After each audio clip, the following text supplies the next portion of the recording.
Hey, how is everybody? Bonjour, comment allez-vous, and je vais très bien. How's everybody? I'm glad to see so many of you in here already. We're going to have a good time tonight. We're going to have a good time tonight. We hope that your week has been good so far. And if not, you know what we do. We make it better.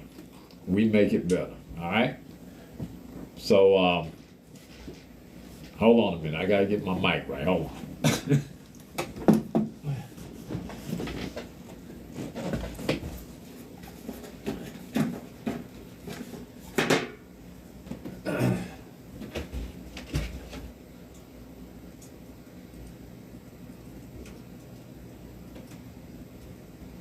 All right, all right.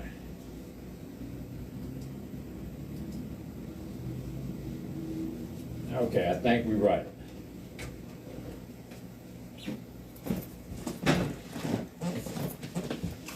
I don't know what happened. Still not right. Hold on, hold on.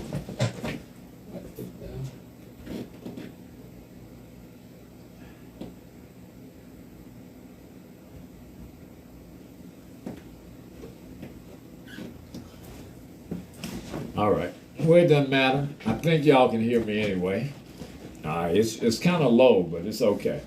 All right, but anyway, like I said, we hope that you all had a great week, but y'all know what we do. We're here to make it better, okay? So, like in usual fashion, for everybody who's new, what we do, we have to toast it up. So here's to everybody on the line.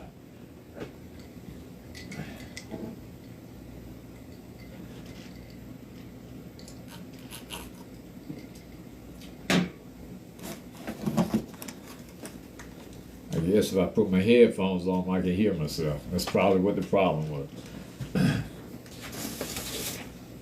But anyway, last week we talked about overcoming doubt and second guessing ourselves.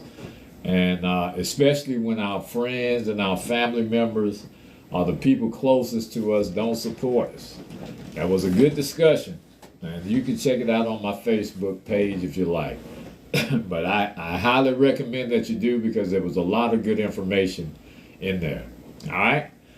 But without further ado, let me tell you what we're going to be discussing tonight. We're going to be talking about OCD and ADHD. Now, I know it sounds it sounds a little clinical, but it's not going to be that. But we're going to have a lot of information. And like myself, I've learned how to give people the benefit of the doubt. When all before I used to kind of think that there was nothing seriously wrong. And there's nothing wrong, it's just the way they are. But without further ado, let me bring my co-host on so we can get started.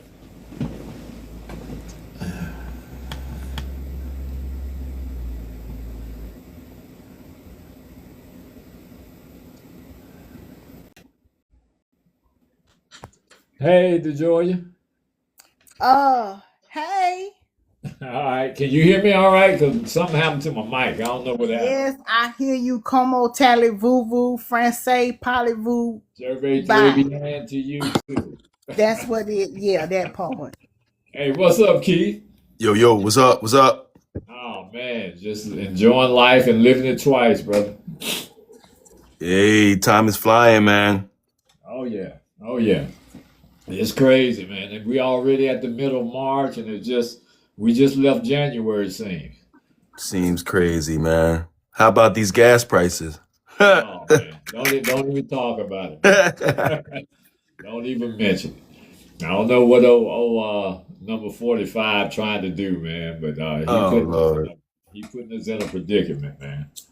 Well, I'm just gonna shake my head. Hey, that's all we can do. Yeah. Let the forces to be, the powers to be, just deal with that situation. But we're gonna be all right. I think we're gonna be all right regardless. All right. Agreed. Yes, indeed. But look, let's get into this because it's going to be very exciting, and it's going to be a little different angle than what most people may be anticipating because of the subject matter. But obsessive compulsive disorder and attention deficit hyperactivity disorder. Now, look, the only reason that I really want to get into this is because I had a total different perspective about it before I did the little research. But let me say this first. Let me put this disclaimer out since we're talking medical. All right? We're not psychologists or medical experts. Nope. So don't try to sue us now. What we're doing, we're giving you our opinion, and based on our research and our experiences, this is what we're going to be discussing. We're not trying to get into all the clinical dynamics and definition of things and how to deal with situations. We're just talking in general how we as people can recognize it and assist those who have it. Because you're going to be surprised once we get into our discussion that these people, sometimes they don't even know it, and sometimes well, all the time, they can't even help it. It's just a condition that they have. And what we're supposed to do, we're supposed to assist them. Hey, Callie, how's it going? Hey, thanks for the flash goal. But anyway, I think we all growing more comfortable discussing mental health anyway, and mental illness and wellness, because it wasn't too long ago, and everybody on the line, if you're over 20, not long ago, these things were taboo. You couldn't discuss mental health, particularly for black men. If you were a black man and you had some type of mental disorder, it was a sign of weakness. At least that's where I'm from. So even though we dealt with a lot of different things psychologically, and we kept them to ourselves, we never were afforded the opportunity to really get some professional help to discuss it amongst professionals. But nevertheless, we have to understand dealing with someone who has OCD, obsessive-compulsive disorder, and ADHD requires a mixture of understanding. It requires structure, it requires patience, and clear communications. So we have to understand that this condition, even though we may be affected by it, a lot of the times it's not, is subconsciously done. So the more we recognize it and the more we deal with it from a caring and a more considerate perspective, then we can assist those who have it.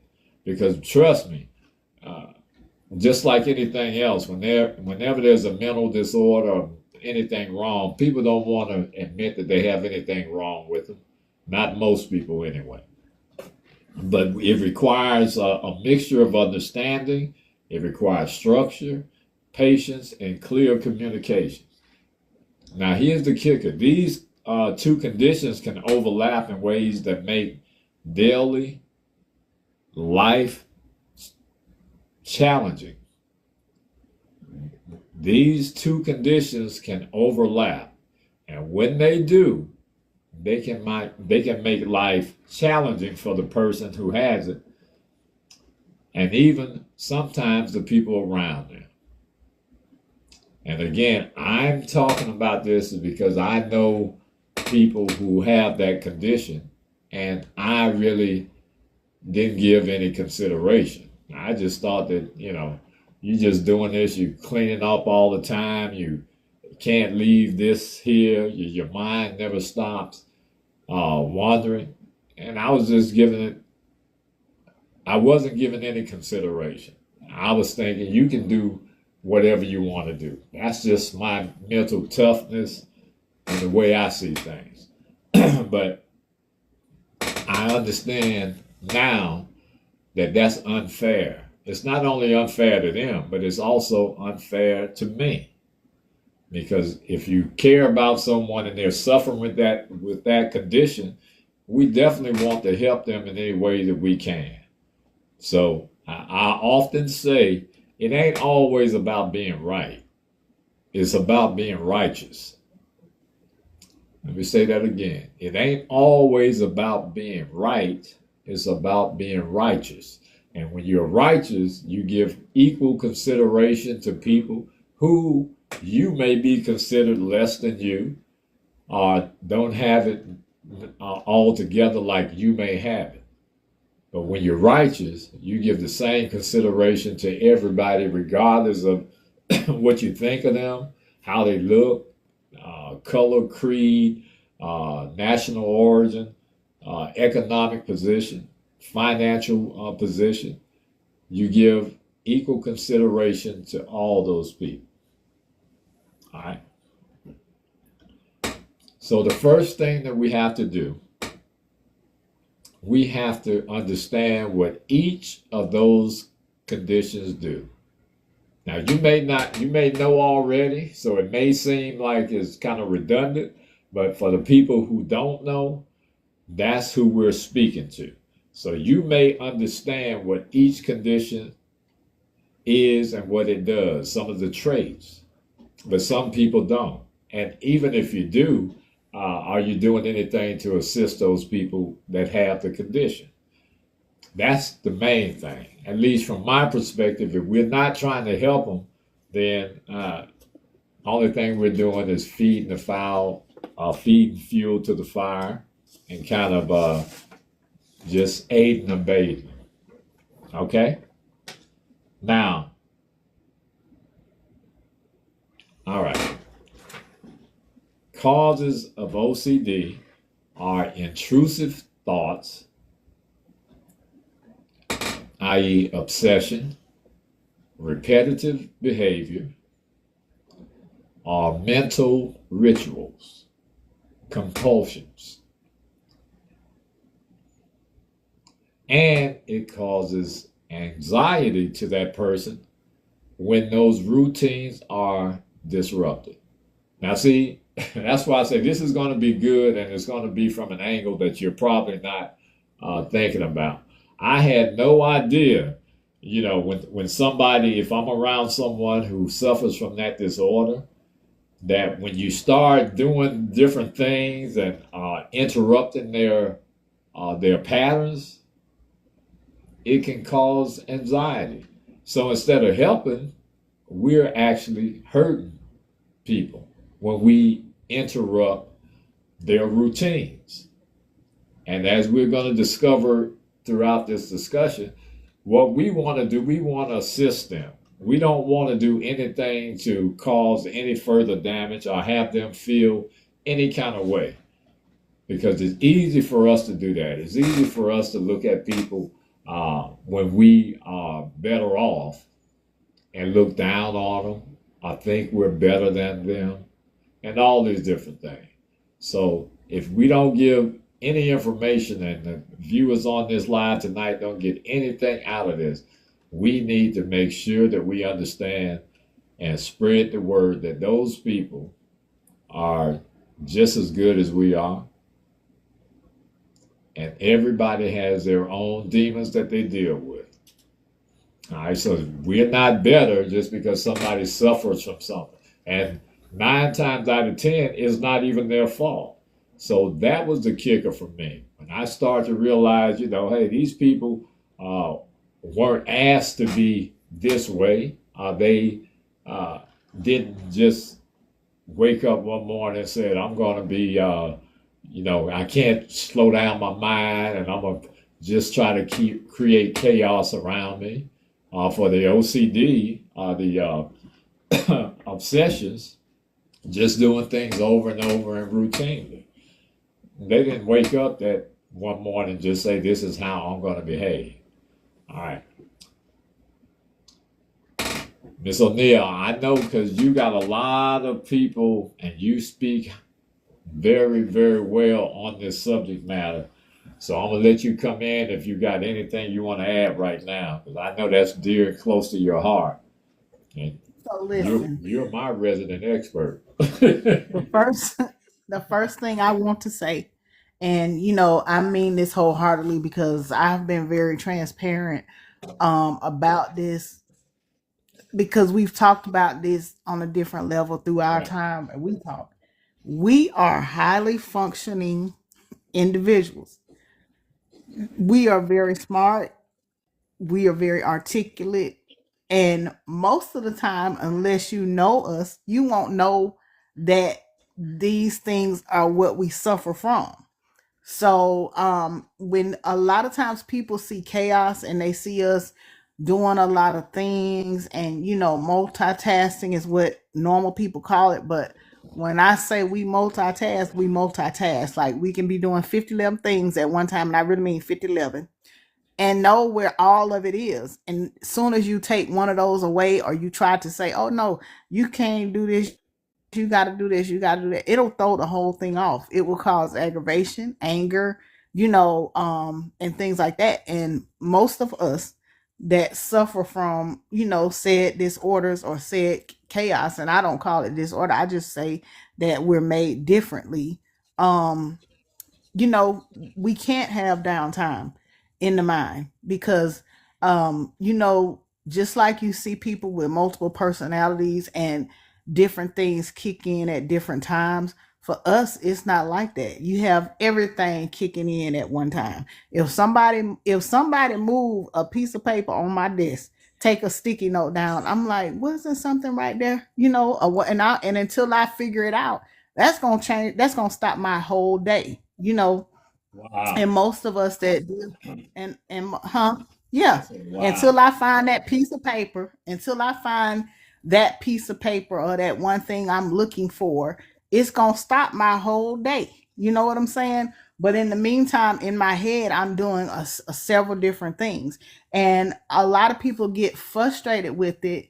And they get frustrated with you because it causes it causes a total chaos in your life, and they don't realize that you are the only one that can solve the chaos. Because if you go find that piece of paper for me and you put it over there to the left, but I didn't have it on there, I had it on the wall over here. You know what I'm saying? And most of us are very good with um organizing things throughout the day for other people. It's just the chaos and things that we suffer with in our own space. You say demons, I just say chaos and things like that. And it's hard for people to understand, because most people can only deal with a couple of things at a time, whereas we deal with a whole lot of things at a time.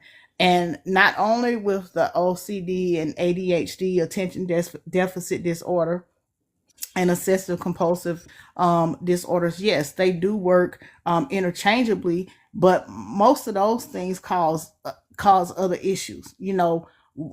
We take I take clozapam, which is for anger issues, for to help me calm myself down. But because I suffer with other things, there's sometimes I have to decide, am I going to deal with the pain, or am I going to deal with my mental self?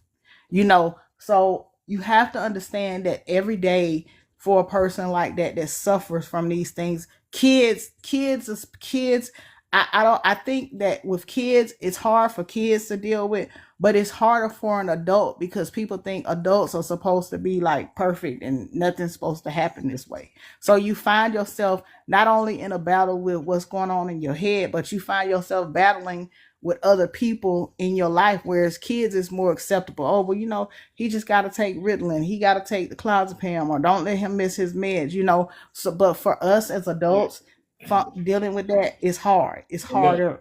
I'm just gonna interject this. I didn't mean to interrupt you, but I mean, because I know you know, and but my thing is this: recently, haven't I think the Redland, like you just said, whatever it's called, Redland. I don't Ritalin. recall back when my children were kids, and even when I was a kid growing up, that many people had having that disorder. Now, it could mean that we just had, and people had it, and it just wasn't addressed. But my point, I think that there's a whole bunch of children right now being put on that medicine right away. That's what I was gonna Well, get well, I into. well, I Yeah, feel okay. like right now, okay, Mm, so when mm. you start getting diagnosed for that and you actually get diagnosed, it's different than you just throwing your kids on it because you done spoiled them, you don't want to deal with them, and this why they have the problem, So it's a whole different thing. A lot of people, and because I work in the school system, we bring these kids up where they're not, you can't deal with them because you give them everything. But now because you made this monster, then you want to give them this medicine and say, oh, well, they have a problem. It's not always that there's an illness there. I've been dealing with this for me for some time. I started dealing with depression and anxiety around 15, 14 or 15 because I had ulcers and all that. So, that's where that comes from, stress and this and that, but not because I wasn't put on medicine because my parents didn't want to deal with me. I actually wasn't actually diagnosed with it until 2022 when I had a blow up. At 19, I tried to commit suicide. Okay. I had to deal with that, but I actually wasn't like medically diagnosed with and given medication or therapy, and things like that until 2022 when I had a big blow up. Okay, but what I'm at, So I mean, and you're an adult, so I mean, you managed it well and you've gotten through life. Um, so I applaud you. But my concern is on my discussion for this part is the children. And I'm noticing because, I know a lot of people in the educational space, and I've visited schools and particularly yeah, elementary school, and they have I would say I don't know what a large number is, but it's too many for my It, liking. listen, it is a very large number, and I'm not going to tell you that all of those kids are just on it just because. Some of the kids are on it because their parents don't want to deal with the monsters that they created. But there are some kids, and you can genuinely tell if you take the time, the kids that actually need the medication or actually need, the extra help because when a person, suffers from these kind of things, like if they're in a happy place, which means a space where their mind is busy and they can use their mind and this and that and the other, they're calm. And if you give them like if you respond to them with aggression and all this, they gonna respond to you the same way. They not gonna sit back and think about it. It's just gonna come like, whatever. A lot of times when you find these kids that think about what they do or sit there for a minute before they do it, some of them just do it because they know they can get away with it. But it takes a lot of clinical examination, a lot of patience, a lot of clinical examination, and you have to watch somebody's habits.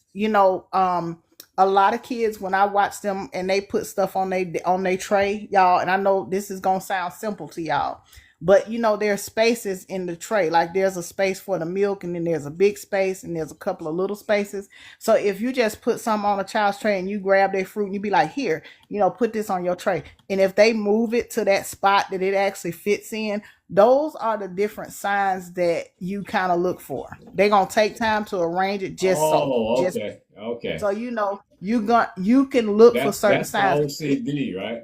If those kids they come through the line and they might have a book, they water bottle in the tray, so you be like, if you don't get your little books in your water bottle and go, they gonna take the time to stack those books up in order of size, put their tray on top of it so it fits, and take their little finger and put their water bottle on their finger and put their finger up under their tray and carry it just like that. And when they put it down on the table, they're gonna move the tray off first, and they gonna set the books down, and they gonna straighten the books up. So there are certain things that you can pick up on for kids that that honestly have that and honestly suffer with that. Did you ever see That's the movie The definitely Accountant? Did you guys ever see the movie The Yeah. Accountant Oh yeah. with With Ben Ben Affleck? Tom Affleck. Cruise. Yeah. Yeah. No, Ben Yeah. Affleck, The Accountant, The Accountant, Ben Ben Affleck. Affleck. Uh huh. Yeah. Oh, I He has. He was autistic, and it Yeah. depicted autistic kids, and some of the stuff Detroit is talking about they depicted in the movie of Hmm. the kids and the movement of the objects, and You know, in the very beginning, there was a scene where homie couldn't find one piece to the puzzle. I mean, he was going crazy, like literally Just for one piece. one piece Just for going that one crazy. piece. And this other autistic girl, she like reached over and gave it to him, and he immediately calmed down. But he ended up growing up, numbers guy, smart as a whip. That's why they call me accountant. But you got to see the movie to see what fully it is. But yeah. Yeah. Mhm. Yeah. And there's certain things with children that suffer with people, OCD, and all these things. Most of those people are, like I said, very talented, and they're into one thing. For instance, puzzles, or I'm into music a whole lot. I'm into music and writing a whole lot. Can I sing? No, but that's my calm space. I'm into writing and speaking a whole lot. That's my calm space. So you'll find that a lot of them have areas that they are very calm in, that put them in a certain space. You know what I'm saying? Right. So like I said, there's telltale signs. Yeah. Well, I mean, I guess the takeaway is, we just have to be able to recognize these signs. So that's why I want to have this discussion, because a lot of times when we see people do that, we think something is wrong with them, and there may be something clinically wrong with them, but there's something clinically wrong with all of us. So I'm saying that what we need to do, we need to have more training for people so that they can recognize it, not just the ones that have it and giving them all this Ritalin and all of this stuff. Like you just said, and I can see it happening where people create them by not giving them any attention, not spending any time with them, not developing and nurturing them, and then bring them to the school system, and they readily accept that pill that calms them down, right? But listen, let me tell you something. And the bad thing about the medications, because one of the medications I take, trazodone, for sleepy, insomnia and things like that. Because if I think about something at 2 a.m, like before we had the live, my normal routine, y'all, okay, no, I'm telling y'all the truth. My normal routine is to come in, and every day by 3 o'clock, I'm gonna take a nap, especially the live thing. But especially Wednesday night. Wednesday night, I have to come home and I'm gonna take a nap. But we're organizing, our back to school drive already. But because I got excited about that, I ain't been to sleep yet. I've been on the phone for 3-4 hours doing that, because something else caught my, something else stopped me in there. Something else just stopped that process. It replaced that void, right? The nap. Yeah, it replaced, and and a lot of people with OCD and ADHD and stuff like that, they have problems. And this is some what Keith was talking about. We have problems putting our emotions in check, right? We find that special. Well, what I mean is, like, for instance, like he said, it could be the littlest thing that set you off. And when I say set me off, because you done heard me say this, and you be like, don't say that. I'd be like, I could have raked her face off with a rake, or whatever. Literally, I am, no, you lie, but literally, I am that angry. I had to walk away from somebody yesterday because I lost my badge, right? I had misplaced my badge, couldn't find my badge, and I'm looking for my badge. They running behind me at the trash can with a pan of potatoes, and it aggravated me so bad, talking about, can I move so they can throw away the potatoes? I had to just walk away, because in that moment I was so agitated, because one piece of my life was out of whack. You know what I'm saying? So we have to put our emotions in place a whole lot, and a lot of people don't realize it's a sleeping demon. Oh, you mean the individual suffering with the disorder? Yes, and okay. Yeah, that was the example I was talking about. What in the movie, what she was saying, the kid, there was one piece of the puzzle that he needed to finish, and one piece was missing, and he was literally flipping out, going like, I mean, hysterical. That's what she's talking about. Yeah. Okay, I I got have, it. I I got know it. that Mm-hmm. I, like, for instance, I'll know that I put my keys in my bag. I got a little thing I do every day. I get my bag, take it downstairs, let Kobe eat, bring Kobe back upstairs. No, I put my keys in my bag, but I gotta go check again just to make sure, because I'm scared if I'm gonna leave something, if I'm gonna be late. That's why I leave to go to work so early, because I don't want to be late. I leave every day to go to work 4:30 or 5 o'clock. If I get to work at 5:30, I'm late.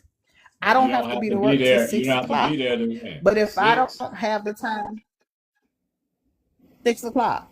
But when I go in there, I like to go get my coffee, sit down at my desk, say my prayers or whatever. Then I go through the whole kitchen. Before I do that, I make a path around the kitchen, come in the door, run the water, go turn the steam on, turn the oven on, turn the other warmer on, go to the bathroom, wash my hands. Then I sit down for my coffee.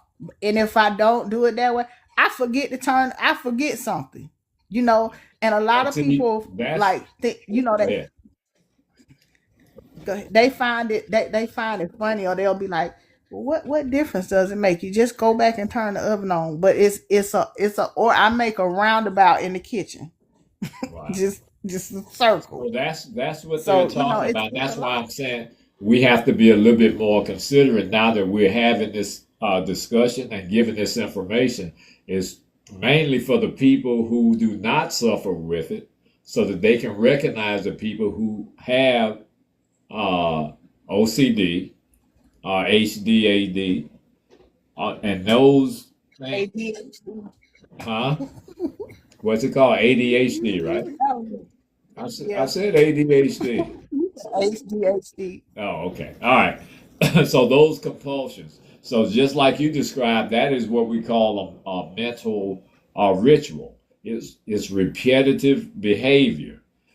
Now, here are some examples. And again, I'm happy to do this discussion because I'm educating myself as well, because I was unaware of some of these symptoms. And they're the simplest things, just like you're saying, just turning the water off. Some of the examples, and they're broad, so everybody can relate. So if this becomes a repetitive habit for your loved ones or people you know, then it may be OCD. It may be attention deficit disorder as well. When people check locks and recheck locks repeatedly, or when they have excessive cleaning, or when they replay their thoughts over and over again. Now, I know a couple people that do that, and they say You it out you loud. know what? Not to cut you off, Go but ahead. you ain't never paid attention. You remember you'll say to me, and we'll be talking, and you'll be like, "You already told me that before," Right, right, and I'll be right, like, "No, no, I didn't. I did. You've right, right. already told me that before. But Hey, but like I that's said, that's I'm educating myself now because you know I didn't realize all these symptoms were signs of those things. You understand? And I don't think the majority of people are. Because inevitably, what happens if we don't suffer with that disorder, or if we don't know people who suffer from that disorder, then we don't really care about it. So the purpose of the live is so that we can bring it to people's awareness, so that if you recognize these habits and you recognize these symptoms, then you can assist people instead of bashing them or embarrassing them, or just not understanding what they're going through.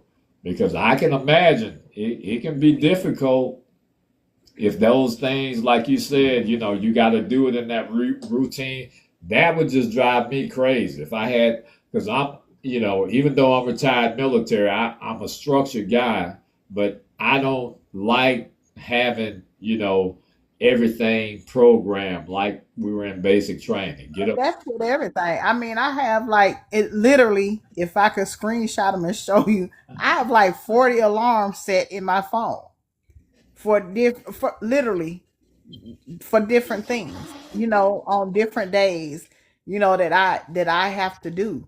and like if I'll be in Uber and it'll be 5 o'clock and the alarm will be going off, and I'll be like, stop, because I'm already in the car to go to work, literally. And I know this might sound like crazy to crazy to some people, but it's needed to get through the day. You know what I'm saying? And because I have so much in my mind that I'm remembering, if I got a doctor's appointment, I can set the alarm for that. Like, okay, I need to be gone. Literally, my alarm says leave now, because I don't want my mind to get, if you see what my alarm says when it goes off, it'll say leave now. Like tomorrow I have an appointment to get my sleeves for my lipodema, and my appointment's at 11:30. I have an alarm set at 10:30 that says get ready to leave now. Call the Uber right now, only because in my mind I don't want to forget anything. I feel like I'm gonna leave something. I have an alarm set to say, check for your ID card, check for your insurance card. Like, and I know it seems like a lot to some people, but if we forget something, it's literally like life is stopped. So Life is the whole over. day, if you get off of that routine and that pattern, then your whole day, wherever you're off, the rest of your day is It's just off. is off. Huh? Wow, It's terrible. that's crazy. Because I can't go back and get my time back. You know what I'm saying? I can't go back and say like I missed my appointment, so I can't get an. I know 9 times out of 10 I can't get an appointment tomorrow, and I'd be upset So the I have a whole question. day. Can I ask you a question? So like what you're Um, saying is, let's say you forgot something like, you know, something that doesn't stop you from completing the activities that you need in that day, right? You can actually go on without that. It's still going to affect you the same way you're saying? That's gonna worry me till I go get to work tomorrow, or until I get. If I think about Wow. it at 2 o'clock, I'm gonna get up and put my orders in. Like we have to put orders in on Wow. Monday. Me, I set my alarm to put my orders in on Friday or Saturday, just so I can stay in the routine, one, of doing it, and two, so that I don't forget. So I am very proactive in everything that I do, because I don't want to forget something that I need to do. Well, And you and may. if you for instance, like if you put me on a time frame at work, they'll be like, well, we need to have these done by Monday. Guess what? If you tell me that, I ain't gonna have it done by Monday because you said it. But if I put it in my clock and be like, okay, I need to do this on Friday because I'm gonna have it done on Monday, because on Monday I'm supposed to be doing something else that I have in my own routine. So Right. I always have to work ahead of what everybody else says that I'm supposed to You do. just don't like obeying authority. You just want to be in charge. No, that's not it. I be having too much going on. You say, yeah, hey, if they tell you to do, if your boss say do it, you ain't doing it unless you put it in your calendar, right? Because yeah, but because listen, I get because it. when It don't we when register the we in same that, until you do that. I get it. yeah. Yeah. Uh-huh. But we in the job, like there's always somebody out or somebody this or that. So if I have my task set and I'm supposed to do it on Monday, so if I get thrown off and I gotta work on the floor, they know it's not gonna get done because I had to work on the floor. So I can't at no time overwhelm myself, because it's like a socket. Sooner or later, you're gonna throw some water in that socket and it's gonna blow. So I know, so that I don't get sidetracked from the rest of what I got going on, that if I'm not proactive, that's the only way I can keep myself from shorting a circuit in my life. Oh yeah. And listen, everybody on That the part. live, all of 1K of you all, 1.27. Thank you all for joining. But we'd love for you to share your personal experiences concerning OCD and ADHD, if you have any. We'd love to see that. And a lot of people, you saying that, but I'm gonna tell you, the first step in helping yourself and learning to accept who you are is to accept it. And there's a lot of people, and we're having this live now but there's a lot of people that are going through this and they suffer in silence. Right. I tell people all the time, all wounds are not visible. So there's people that's not going to talk about it because you're frowned upon. People call you crazy, they call you Right. retarded, they call you I this get and it. that. And at the end of the day, like I said, rather than tell you what we're not, when I started talking about it, I told you everything that we are. Right. So if people start focusing on more of what they are and the good attribute things or characteristics in themselves, then the things that don't work quite right are more easily accepted. And what I tell people is that it's not nothing wrong with us. We just built a little different. We Right. just put Right. together a little different. So Absolutely. you have to get to that concept, and then you'll be okay. Yeah, but because society has this systemic way of making people feel a certain kind of way because they don't fit this mold, a lot of people find it very difficult to express themselves or to talk about anything that's less than desirable. So, I mean, that's sad, but It's that's true. just the truth of the matter. But we need to understand that when these people go through these kind of situations, the double checking of the doors, the excessive cleaning, these behaviors are usually done to reduce anxiety, and it's not because the person wants to do them. Now that's heavy. If you can read into what I'm saying, these behaviors that they have, they're usually done to reduce anxiety, and they're not done because the person wants to do them. That's deep, if you ask me, because the bottom line is you thinking that, okay, yeah, they doing this and they do this repetitively every single day, 4 or 5 times a day. But we need to understand that they're doing it to reduce the anxiety that they feel. And they're not doing it because they just want to clean. Now I understand it now. It took me to now to get this research, do this research to finally kind of understand it. Now, ADHD affects attention and focus. So that's that hyper, that's that doing many things at one time. That's ADHD. It's impulse control, organization, and time management.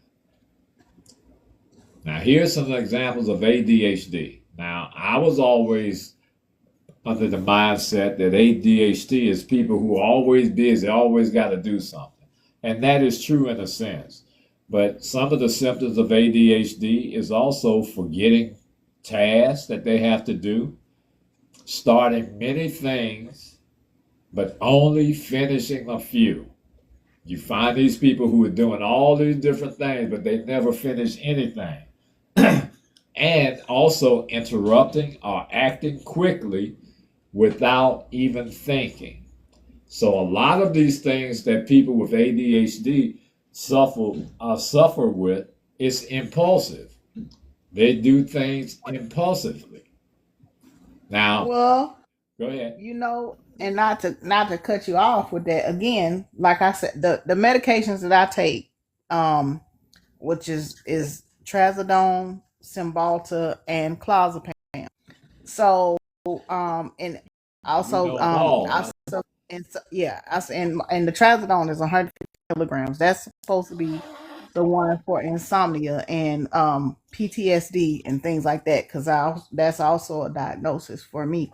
But people don't understand that when you deal with ADHD, which is attention deficit disorder, if something doesn't hold my interest or doesn't stop my mind from thinking about um what it is I'm thinking about, and it doesn't hold my attention long, I'm gonna find something else to do to kind of keep my mind going. Because when we suffer with things like that, and I know, Keith, if you talking about the movie The Accountant, then like when you suffer with things like that, it's like a bunch of things going on in your head, and you trying to sort through all of them to just hear one thing, if that makes sense. You know how you in a room with a bunch of people and there's a bunch of noise, and Right. you hear somebody's voice, so you're trying to decipher what that main voice is saying to you. Well, that's how it is with those of us that suffer from things like the ADHD and the OCD and PTSD, anxiety and anger issues, and all of those That's things, why he only connected with that girl. and so, That's yeah, why he only and connected so with that girl from the right, beginning. You know what I mean? right, Because she was the right. one that So hurt him. Yeah. yeah, you're searching for the person suffering from it is searching for the loudest voice that understands them and keep them safe, if that makes sense. You Right. know, Right. so Right. a lot of those of us that suffer with these things, and I know y'all have heard me say this word a lot. I have a safe person. I have an emotional support dog, Kobe, which I know if you follow me, you see a lot about Kobe. Right. And Kobe is like a Velcro dog. If I don't wake up when the alarm goes off, Kobe is up under my head and things like that, waking me or whatever. So, if I go down the stairs and I don't come back fast enough, she gonna come back and look for me and wait for me to come to the stairs. If she see me moving, she gonna go to the stairs. She gonna look and wait a minute. So we have to have so many things to try to cope with what's going on, not just in the world, and don't even mention that something happens in the world that throws us all off, that just throws us off. We just paranoid, we just whatever. So we have to find so many safety nets and so many kill switches to life just for us to function. Wow. you Wow. know you have to you have the safe person, or you have the emotional support animal. Some people have the dolls, but in my case, I needed something that was breathing, something that, you know what I'm saying, something that was here with me every day, that if I felt like I needed to pick it up or hug it or cry or whatever, it's here. Kobe's my third emotional support dog. I've had them dogs like this for over 20 years, 20 years almost. Yeah, my So I daughter mean, my daughter has one too. She's got one of yeah, them dogs. I mean, yeah. So I don't just mean it like that, understand but that. it's Yeah. I mean So she's got I a mean, but dog. yeah. So just understand that we're not looking to be the loudest person or the most disruptive person. We're just looking to hear the voice that's speaking to us more, to hear the voice that we can hear over everything else, a calm in the storm and things like that. And I know, like, this may sound off to people when they are hearing it, but I figure if you're hearing it from a real person versus reading it in a medical journal or whatever, it'll hit home a little bit more, and there's more understanding there. Right. Well, we certainly appreciate you sharing your story on DeJoy, because, like I said, I had no idea all of those things were really going on in an individual, and now I will give it a little bit more consideration and I'm more understanding, and that's just because I did this research. If had I not, uh, if the grand architect wouldn't have put it in my spirit to talk about it, I would have been carrying on like normal. But now I'm more consciously aware of some of the symptoms, and the most important thing is I understand that there's nothing wrong with these people. There's nothing wrong with them. It's just how they process uh, information and how they relate to the world around them. And we all have some kind of bias or some kind of ritual or some kind of something that we rely on to get us through the day. So the big question, once we start to understand it, is how do we deal with it to help those who have this condition? How do we deal with it so that we can not be a hindrance, but offer help to those people who suffer?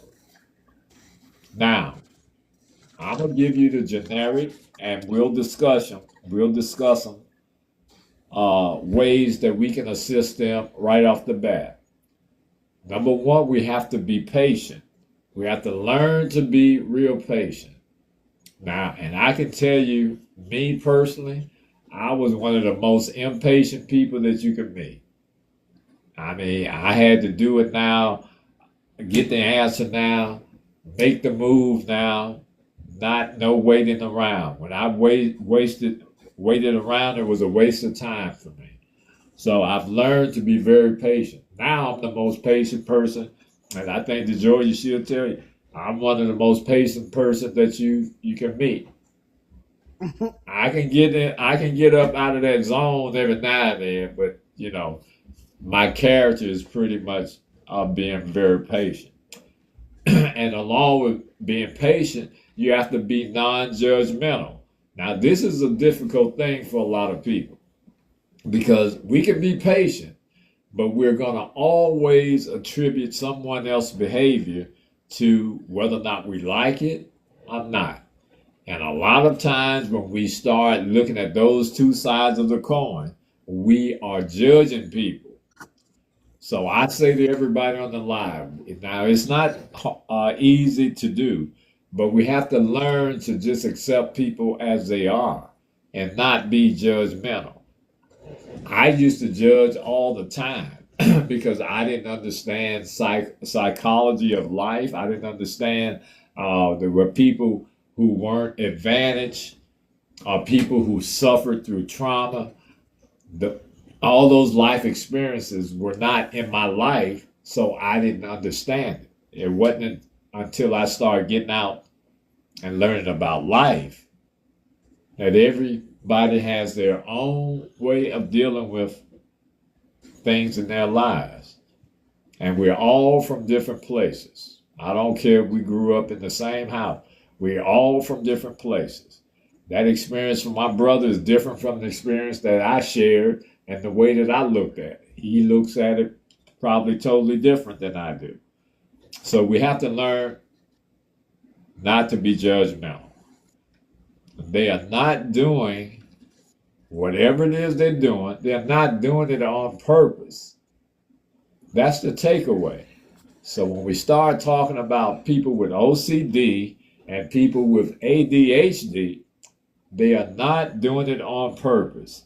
OCD, anxiety, and ADHD distractions are neurological. They're neurological. So they can't And help. I will say that since you're saying this, let me just say, like I said, we have to keep our emotions in check. So there are some of us that like, because people look at me and say I show lack of emotion. Either you're emotional and you're an emotional wreck, or you are emotionless. So I mean, a lot of people don't understand that. They don't understand it's either or. And it doesn't turn on and off like a switch. It's just some things, I just am not even, I don't even show any emotion about. And when I say things on live and I say what I say, I mean what I say, and I say what I mean. There you go. So, That's me. that's something too that people have to understand. It's not that, we're heartless or we don't care, or, some things we do care about a Hey, little well, bit or that's the whatever. case. It's I just, got it too how, then. no, it's just, no, you can't have this one. You got the military, all that, no. But I mean, but no, but seriously though, so I think that a lot of times people miss that about those of us that Maybe do I got suffer from. OCD. I believe cleanliness is next to godliness. You know what I'm saying? I got Yeah, that's OCD. what I'm I ain't saying. even playing with y'all. I'm not I ain't playing. playing. Yo, could no, the joy. I'm not playing. I'm being serious. Yo, But I am a but I'm just, clean yeah. freak. But I doesn't. No, but But seriously though, when you saying that, a uh huh, lot of people, when you have these conversations, uh huh. that's when you really realize, well, damn, that's me, or damn, this and that, because we ignore a lot of things. You Oh, know what I'm cleanliness is saying? next Like to godliness. I need clean. I yeah, need a clean kitchen, clean counter. I need clean bathrooms. I need everything to be clean. You know what I'm saying? I'm you just saying. might be a little old, you OCD Oh, a I'm little not saying bit, that if a speck of dirt. Now, I'm not saying if a speck of dirt hits that it drives me like where I'm like I gotta clean it right now. Like you know what I'm saying? Like I'm like, but well, I'm just most very people that particular suffer about from. keeping things in certain order. Like I'm a neat person. You know what I'm saying? I don't like clutter. Well, You no, know, in a well, no, sense. literally, people that have the disorder, like they gonna stop right then. Like I told you about Oh, that okay. child, Yeah, I don't have they it then. gonna I don't stop stop. right Yeah, then. If you drop a yeah, I coin don't on have the it then. floor, they gonna stop Okay. and start scrubbing. Cause I was just telling my son today, Why like you he laughing, drives me Mr. crazy. GLC? I just what she said. I'm What? like, oh no, I, yeah, I don't have I'm it just then. Yeah, saying. No, but nah. like I said, I don't I have told it my son today, y'all know them scrub brushes that they then. advertise on TikTok. I said I gotta get me one of them because it's a corner of dirt in this house that I can't get to because it's like right in the corner and it's about to drive me nuts. Oh no, no, don't get It me drive wrong. If I spill something, you know what I mean, or drop something like no food or drink or something, no no, I clean that right away. We got to clean up things. We right, can't have the but bugs and I'm the just ants. You saying know what I'm like no, saying? I But ain't saying like that. All Like right, for go ahead. me, like okay, so like for me, I know it's something fell on the bathroom floor, and I was supposed to just be getting that up. I went from getting that up. I went and got the Clorox. I went and got the brush. I was scrubbing and everything. I oh, think so I you went scrubbed from the just paint picking off my something up that dropped to cleaning the bruh. bathroom? You mean that's what you mean? I ain't play. I ain't playing. I done threw away about 8, 12 bags of trash in the Oh, yo, house. no, I I don't done have that disorder. scrubbed Damn. God everything. bless I, y'all, man. I'm Goodness, just Lord. I done scrubbed. Goodness, So Lord. I so was no laughing because seriously. she said the Joya said when she spilled something, she have to clean it up right then or act when you said, no, I ain't got Yeah, I it. ain't got that disorder. And look, I laugh at myself because I'm really supposed to be just cleaning that spot, right? I could be working and doing something, and I drop something on the floor. I forget I'm supposed to be working, and I start cleaning. Then I remember, like 2 hours later, I was supposed to be doing something else. Oh, okay. Like I Well, yeah. literally, Hey, no, seriously. I'm not mad at you. I mean, you deal with it well. I mean, after all this time, because you said something that was very important from the onstart. You said that. What did you say? You said that people with this disorder, they are normal functioning people. So Highly, highly functioning people. highly functioning. Okay. I don't want Yes, to sell it short. Okay. All right. So again, we have to understand that those distractions are neurological. So we have to avoid saying things like, and this is probably where and a lot of times we do things and there is unintentional. So we have to avoid saying things like, just stop doing that. Now I'm guilty of that. Why don't you just stop it? But now that I'm educated, the more you know, the more you know. I understand it's not that easy just to just stop it. So now I have to develop a whole new way of dealing with people that I meet that may have it with that understanding. Uh, or asking questions to people who suffer with OCD and HD. Why can't you just focus? Or why can't you just do it like everybody else? Or what is wrong with you? So those are the common response to people who aren't aware and don't understand the symptoms of someone with that disorder. Quick question, DeJoya. Do you mm, believe that there are some people who really don't exhibit these uh, yeah, traits or categorizations, but they create it for themselves to live up to it? I do. You I do. do. Okay, good. I do. Okay. I do. I believe that some and I don't know if this is what you're talking about, but I have a friend, right? And I'm not Greg, you know who I'm talking about. I have a friend that if you say you got this going on and it's hard, like the next thing they say, oh yeah, I got that too, and the doctor said this.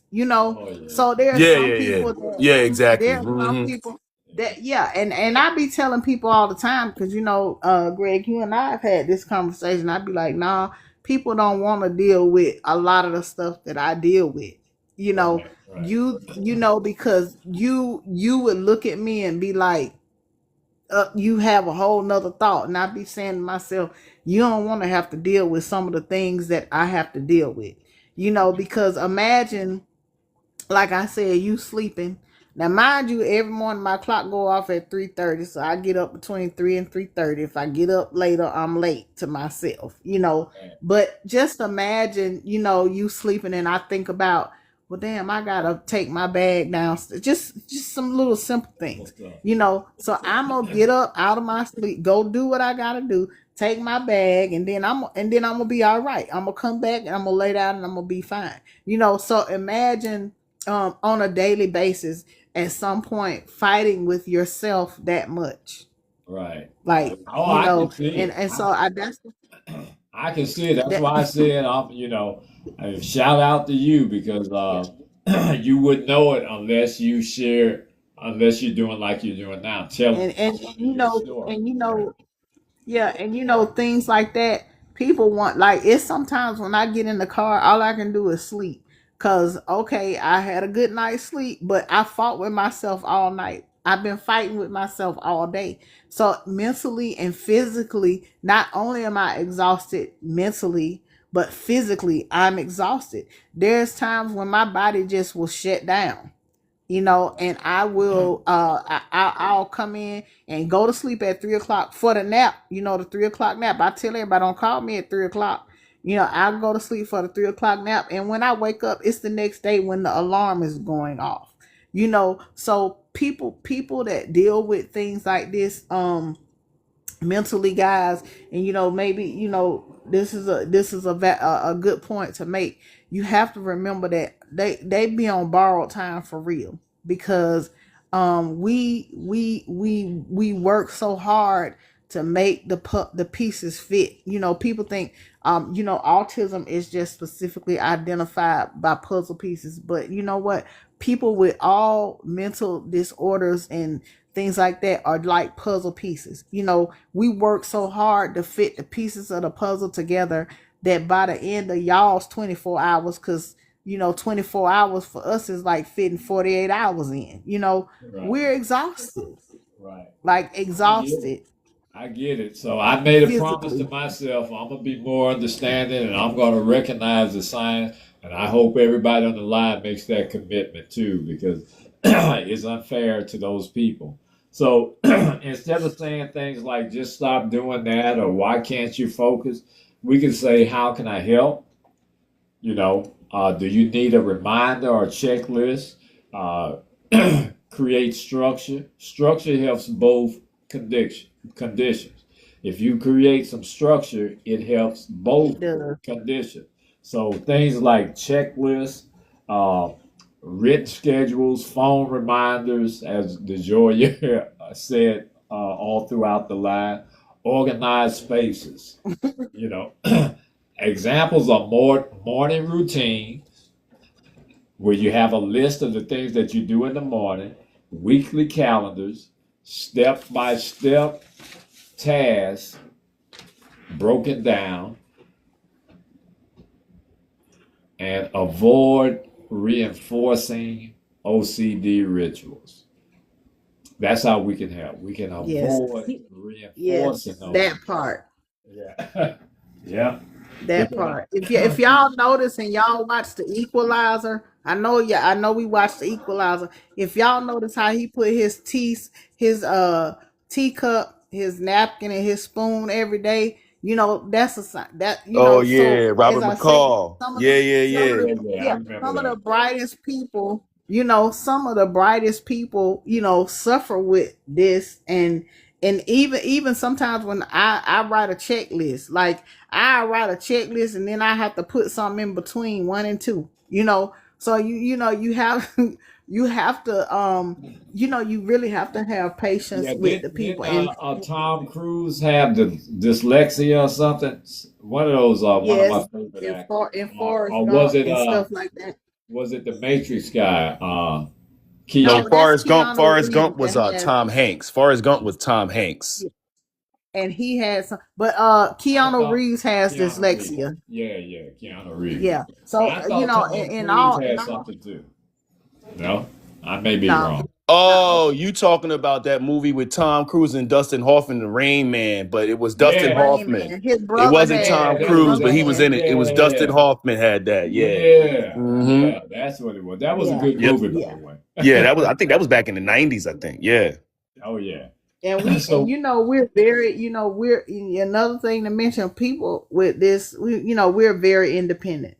So a lot of us are very independent, and to take our independence away is like stripping us of just your whole life. Don't do that. right, right. Don't do Well, that to people like that. well, like we said, we want to avoid reinforcing those OCD rituals, and it's tempting to help them complete their compulsions, but that can make OCD stronger. So allow them to do whatever they need to do, unless they ask you for your help. Don't just automatically go take that, because that can frustrate them and make it worse. Example: if someone asks repeatedly, "Are you sure the door is locked?" A better response would be, "I believe it is locked," and try to convince them to trust that. Use clear, calm communication with people with ADHD, because they may miss details, and people with OCD may overthink. So people with ADHD may miss details, and people with OCD may overthink. So we have to be clear in our communications with them. We can encourage professional help. Best treatments often include CBT therapy, ERP therapy, exposure and response prevention for OCD, medication if needed, and protecting your own boundaries. Because you live or know someone or deal with somebody with OCD, it doesn't mean that you lose your peace. Because if you're not careful, you'll have it if you if you lose yourself. But it means supporting. You need to support them without losing your peace. Healthy boundaries include not participating in compulsions, taking breaks when you're overwhelmed, and encouraging independence. So you can encourage them by your actions, and not just seeing them do something and then you just take it upon yourself just to do it yourself. That only frustrates them and makes it worse. So, what happens when they coexist together? How do we deal with it when OCD and ADHD exist together? Now, here's the problem: that combination can create internal conflict. OCD wants perfection and order. OCD wants perfection and order. On the other hand, ADHD causes distractions and disorganization. This dynamic alone can lead to frustration, anxiety, and procrastination. So let me say that again. When they exist together, they can cause internal conflict. So you can imagine, based on what DeGeorgia just told us concerning OCD and ADHD, if a person has both of those, can you imagine what that person goes through on a daily basis just to accomplish simple tasks?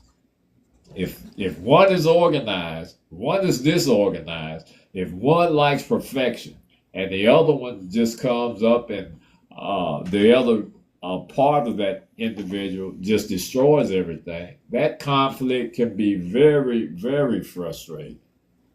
So I say this: understanding this conflict can help us respond with empathy with those individuals, and that's what we need to get to. We can learn to respond with empathy instead of being frustrated with those people. And I'm sure everybody can imagine if you're in that situation, or if you're ever in that situation, what does responding with frustration do? It's not going to assist that individual and it's not going to help you. It's just going to make you further frustrated. A simple rule is to support the person, but don't feed into the disorder. A simple rule is to support, but don't feed into the disorder. What that means is don't participate, don't criticize, don't do everything for them unless, of course, they ask. That's what we mean by not feeding into it. People with OCD and ADHD experience challenges related to how the brain manages their thoughts, their focus, and their behavior.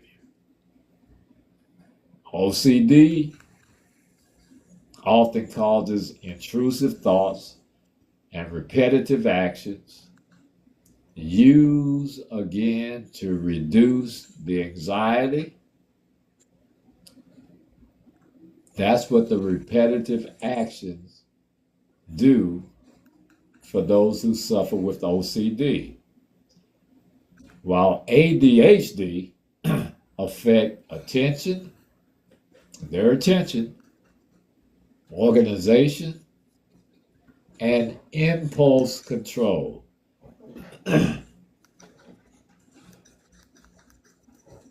When these conditions occur together, the person may struggle with conflicting tendencies. When they have OCD and ADHD, such as wanting perfection and order, but also dealing with the distractions and disorganization. Now, so the best way to interact with someone who has these conditions is through patience, understanding, clear, and let me repeat, clear communication, and supportive structure. When we use tools like routines, reminders, and step-by-step instructions, it can help them manage their daily tasks while reducing their stress. And that's what we want to do. We want to reduce their stress. We don't want to be judgmental. And we don't want to do everything for them because that disrupts their pattern and it frustrates them even more. All right. I'm about to conclude, so I'll give you all a minute if you got anything you want to add before I conclude. I think we pretty much Oh I think yeah, we pretty much covered I think we pretty yeah, much covered everything. But the one thing I do want people to realize is that and I think, a lot of aggravation from us that suffer from the problems or the disorders are that a lot of times we are dismissed and we're not heard, or you think it's not real, or just it's all in your mind and things like that. Well, yeah, it's all in your mind, but literally your mind is what you're thriving off of, and um you're fighting, everything that's going on in there. So I want people to understand, when dealing with people with any mental disorder, not just ADHD and not just OCD. Just understand that it's just not them every day that's in the battle. It's them and everybody else, meaning everybody else in their head, or everybody else um that they're dealing with. So not just everybody in their head, but also everybody else in the outside world that they're dealing with, and they're trying to come to grips with it, understand it, and deal with all of the different conflicts that are going on, whether it's physically or mentally. And when the mental and the physical world collide without any breaks or any empathy and any sense of understanding, that's a whole big problem, for them. The world outside sees craziness and disorder, but inside, to have to deal with that internally and not have anybody understand you, or for you to be looking for the person that you can hear over everything else. It's a day-to-day mental battle, and it's physically exhausting. It is spiritually exhausting. It spiritually tears you down, for the most part, because you don't feel like you have anybody but all of those things in your head. So just understand that we're dealing with a lot. We're dealing with a whole lot. Well, the thing is, I applaud you again because Yeah, now man. that I'm understanding it, it's hey, I'm one of those people. If I get it, I get it. So my behavior changes automatically. So I'm definitely going to do that. And I would, before I conclude, I'd like to challenge everybody on the live. When you see people do things that are repetitive, when you see people have this obsession with being clean or doing something so routinely uh, to perfection, we have a little bit more consideration and understanding. Because that's what it's gonna take. They're already dealing with their situations, but if we have more considerations, I think it'll help them, and it'll help all of us in the long run. So, in conclusion, dealing with someone with OCD and ADHD requires empathy, understanding, boundaries, and consistency. You have to be consistent with those individuals. Now, and the main thing, you don't be judgmental. That's hard for people to do who's been doing it for so long. But we've got to get over being judgmental. All right. We have to support them without reinforcing harmful behavior.